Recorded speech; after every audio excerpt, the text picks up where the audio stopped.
目前为止，全台湾14个县市有728间的学校，部分也就是全校来停课。那照即摆的规定，只要有2个人以上来确诊，全校都要停课。参指挥官陈时中嘛讲，这伤过严格，要甲教育部来讨论，后礼拜会有新规定。台北市长柯文哲是鼓励学校，就算无停课，嘛当改做线顶教学，减少学生到学校接触的风险。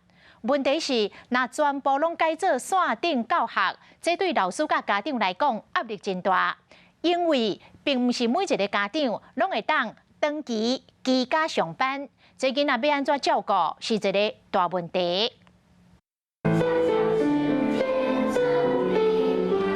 快要憋死了。老师真辛苦，抑阁恐惊，抑阁继续忍耐，挂嘴暗唱歌，抑阁过一段时间。新竹县凤冈国中因为学生家长来确诊，阳性停课一天。目前全台湾已经有128间学校，部分也是全校停课。第二一天又加29间学校停课，因为即马列了有较严，只要全校有2个人以上确诊，就全校停课。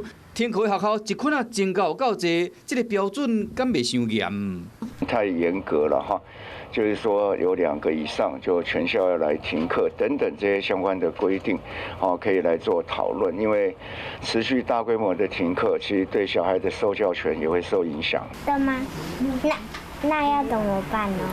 疫情这紧张，要安怎？台北市长柯文哲建议讲，无停课的学校嘛会使改线顶上课，避免去学校增加接触风险。因过伫第一线老师甲家长恐惊会挡袂掉。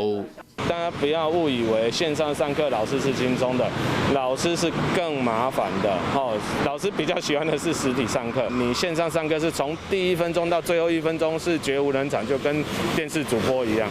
他是不能停下来，他只要一停下来，那个整个画面就干掉了。所以老师必须创作居家，而且他有好多堂课。如果是对于一般的这个家长来说，第一个是器材上面的准备啊。如果我们家有3个小孩，同时上课，那不就要3部电脑？虽然去年柯文哲提出线顶线外分流上课，不过认同家长并无多，因为不是每一个大人拢会使长期伫厝内上班。2年外来病毒一直来，锻炼出老师学生对线顶上课拢真熟啊。不过大家今嘛讲病毒莫过来啊。华视新闻看起来，赶快订阅我们的华视新闻 YouTube 频道，欢迎按赞、订阅、开启小铃铛，最新最及时的资讯要提供给你。